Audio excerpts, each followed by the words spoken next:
स्त्री म्हणजे फक्त घर सांभाळणारी व्यक्ती नाही, ती एक स्वप्न आहे, एक शक्ती आहे, एक प्रेरणा आहे. तर नमस्कार मंडळी, मी पूजा. आज आपण बोलणार आहोत एका सुंदर आणि महत्त्वाच्या विषयावरती. तर आपल्या भारतभूमीत अनेक महान स्त्रिया होऊन गेल्या. आदरणीय सावित्रीबाई फुले यांनी तर मुलींसाठी शिक्षणाची दारे उघडली. मेरी कोम यांनी जगात भारताचा झेंडा फडकवला. तसेच कल्पना चावला यांनी आकाशात जाऊन इतिहास घडवला. या सर्व महिलांनी एकच गोष्ट दाखवून दिली, ती म्हणजे स्त्री काहीही करू शकते. बरोबर, स्त्री काहीही करू शकते.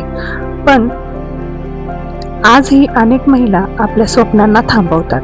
घर, जबाबदाऱ्या, समाजाची भीती, लोक काय म्हणतील, तुला हे जमेल का नाही, असा प्रश्न त्यांना असतो. तिने स्वतःला कधी विचारलं का, मला काय हवं आहे?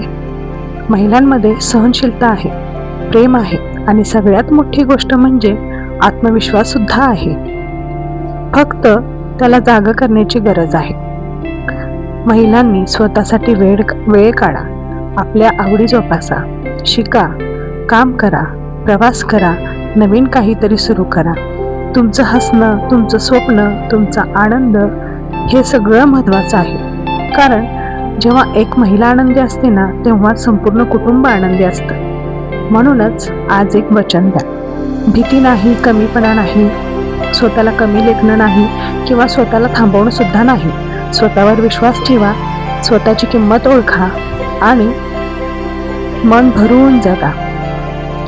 जर तुम्हाला हा विचार आवडला असेल, हा संदेश आवडला असेल, तर आपल्या चॅनेलला व आपल्या व्हिडिओला लाईक, शेअर नक्की करा. व्हिडिओ इथपर्यंत पाहिल्याबद्दल धन्यवाद. हो, या विचारावर तुमचं काय मत आहे हे मला कमेंट करून नक्की सांगा.